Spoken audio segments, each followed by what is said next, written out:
October 2018. A brand new Boeing 737 MAX nosedives into the Java Sea. 189 people gone. 5 months later, another one, Ethiopia, 157 more. 346 people dead. And when investigators dug into what happened, it wasn't a mechanical failure. It wasn't a freak accident, it was a choice. Boeing had decided consciously, systematically, to cut costs on safety systems, skip pilot training requirements, and rush the plane to market. Because Airbus was gaining ground.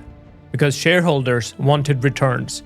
Because the fruit, the quarterly numbers, the stock price, the competitive edge became more important than the work itself. That's not a business failure, that's greed. Now, Boeing is an extreme example. Most of us aren't crashing planes.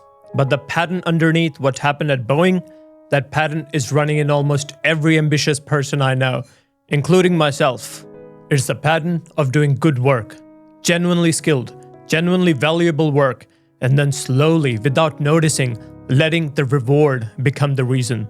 The promotion, the number, the recognition.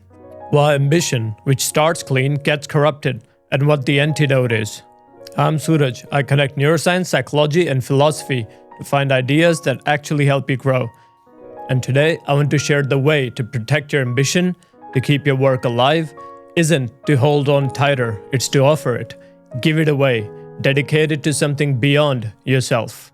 I'm going to show you why that works in your brain, in your biology, in the pattern that repeats across multiple traditions, and I'll give you a practice, the Offering Audit, that shifts how you relate to your work, starting today.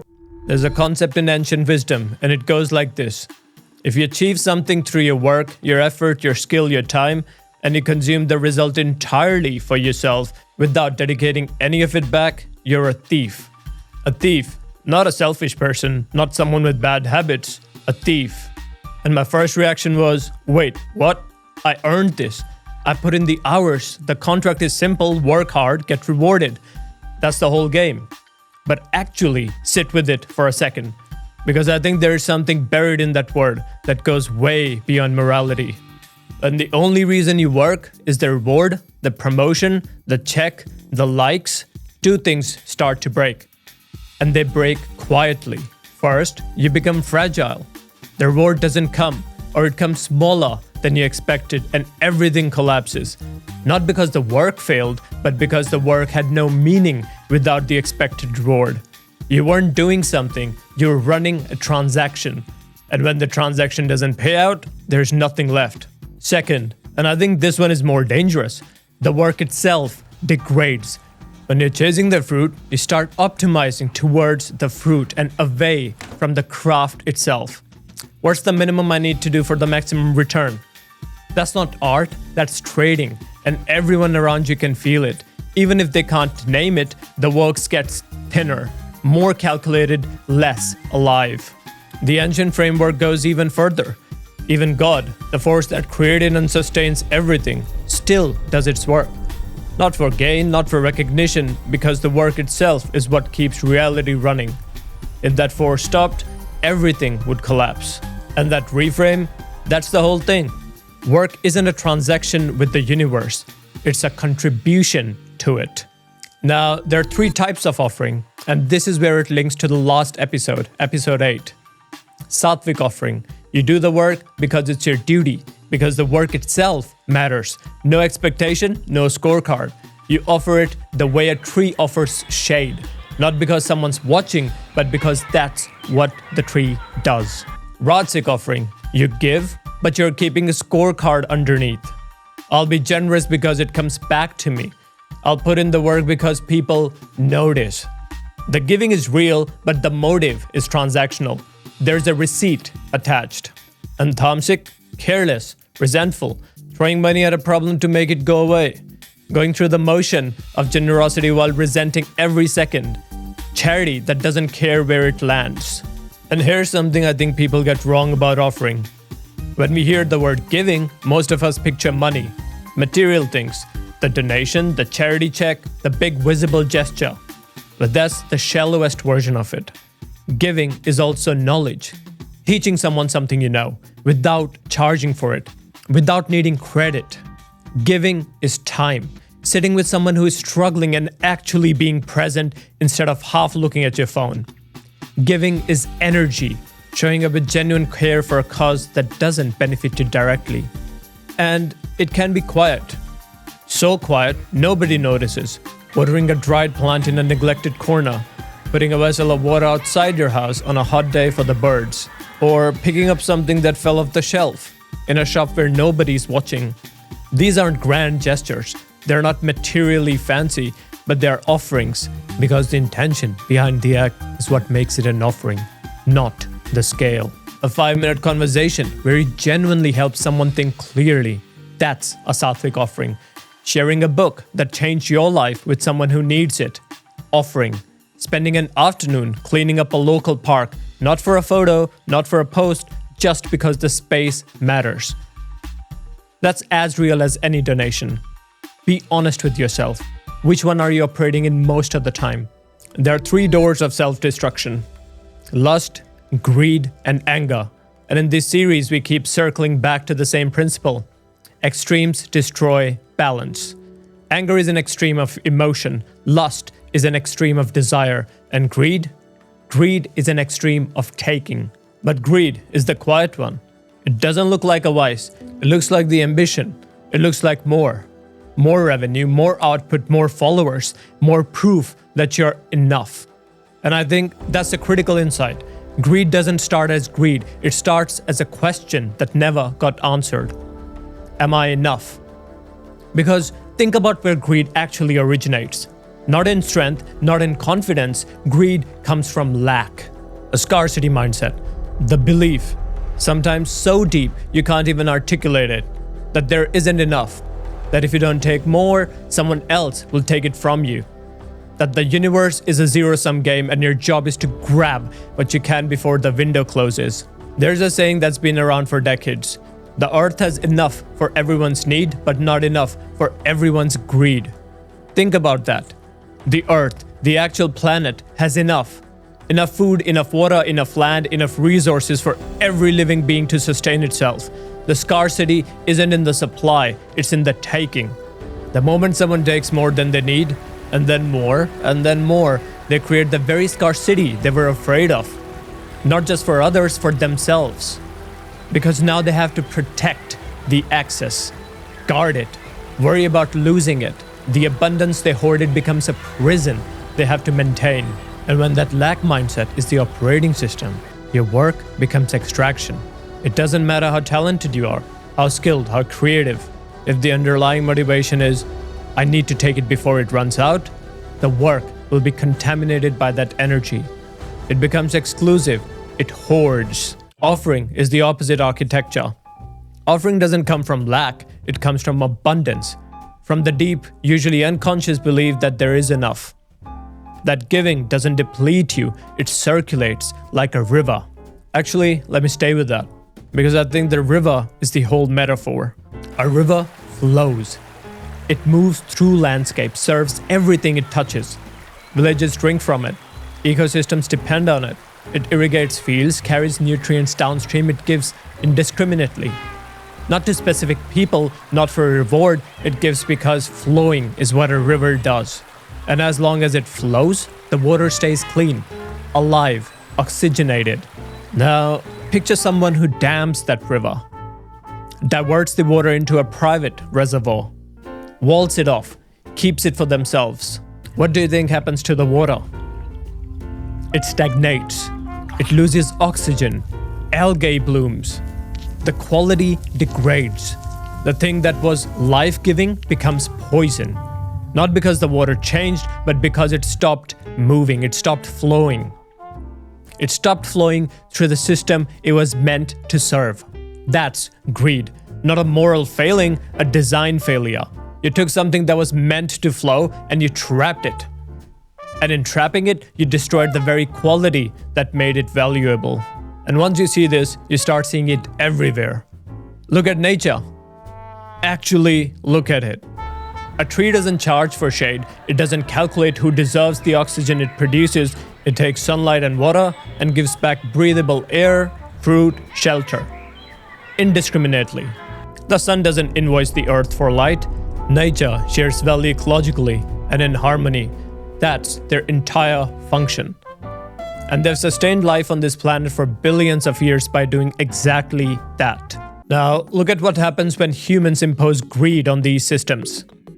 We run through an entire forest for short-term profit. Deforestation. In 2024 alone, the world lost 6.7 million hectares of tropical primary forest, nearly double what was lost the year before. The Amazon is approaching a tipping point where it can no longer generate enough rainfall to sustain itself. It could flip permanently from a rainforest to a savanna. And the consequences don't stop at the forest. They ripple. 75% of the rainfall decline in the Amazon is directly linked to deforestation. The water cycle breaks, biodiversity collapses, indigenous communities lose their homes. Carbon floods the atmosphere. Future generations of all life forms inherited a degraded planet. That's greed's ripple effect. It doesn't just take, it destroys the system that was giving. And here's what I think ties it all together. Greed doesn't just come from lack, it comes from misalignment. When you're doing work that isn't truly yours, work that doesn't emerge from your own nature, your own values, your own sense of purpose. The only motivation left is the fruit, the outcome. Because the process gives you nothing, it's empty, so you grip the outcome harder and harder, because that's the only thing making the emptiness bearable.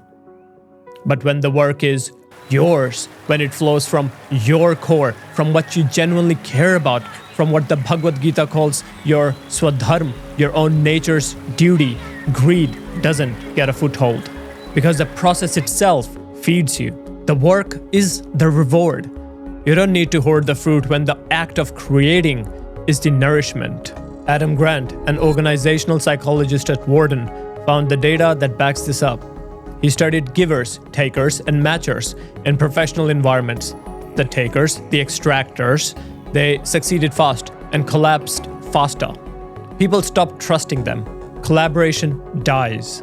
But the givers, they dominated both ends of success, bottom and top. The bottom givers depleted themselves, gave everything without protecting anything.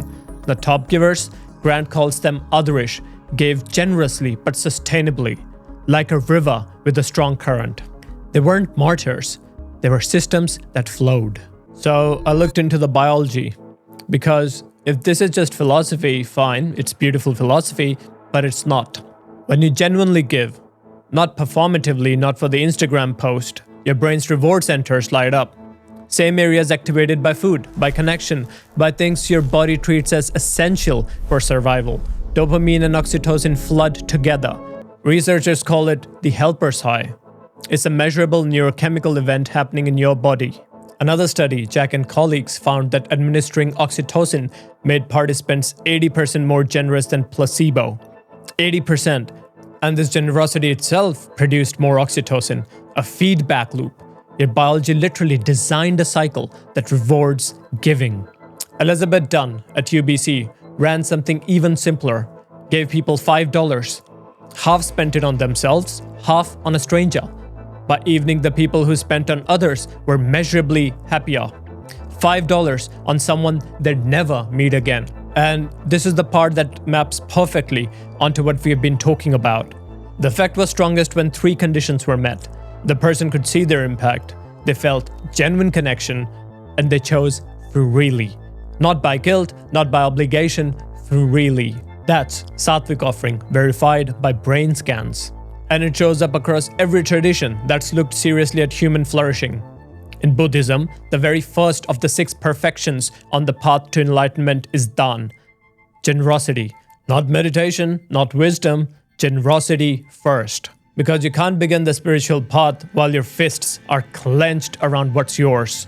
Marcus Aurelius said 2,000 years ago, "What is not good for the hive is not good for the bee." The Stoics understood, you're not a free agent extracting value from a system, you are the system. And when you extract instead of contribute, you degrade yourself.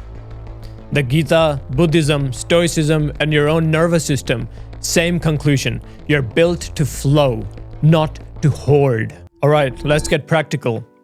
3 checks before, during, and after the work. Before the work, check the intention. Ask yourself one question.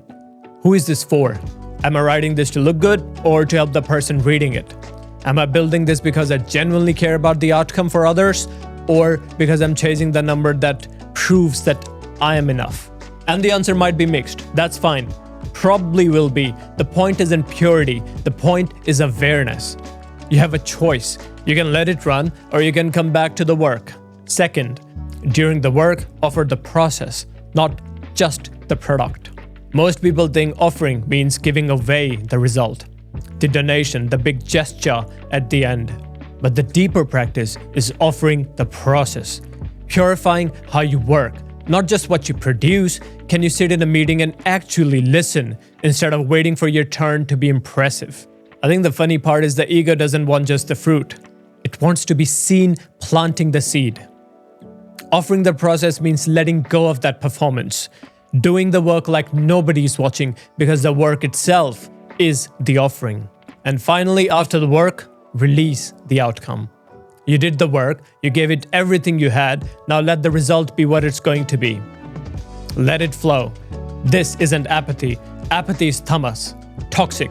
I don't care about what happens, it's just another kind of shutdown. Real release is different. You care deeply about the quality of your effort, but you hold the outcome loosely. Like a farmer who plants the best seed, tends the soil with care, and then trusts the season. The harvest isn't yours to control. Your job was the planting. I'll be honest, I struggle with this one more than the other two. Releasing the outcome after you have poured everything in? That's not natural for me. My brain wants to grip. Refresh the page, watch the numbers, get confirmation that the offering was received. But every single time I actually manage it, every time I finish something and walk away without the frantic checking, the next piece of work comes out cleaner, more honest. We started with Boeing. 346 people who died because the company decided the fruit matters more than the work itself. And that's the extreme case, the one that we can point to and say, that's greed, that's wrong, that would never be me. But the pattern, the slow drift from offering to extraction, that's quieter. That happens inside you when the work shifts from I'm abundant to I lack. The mechanism is the same. The scale is different. Look at nature. The tree, the sun, the river, the mountain, they give without a receipt. They've sustained life for billions of years, not by hoarding, not by calculating return, by flowing, by offering indiscriminately. That's the design you're part of. The question is whether you're flowing with it or building a dam around it. See you in the next episode.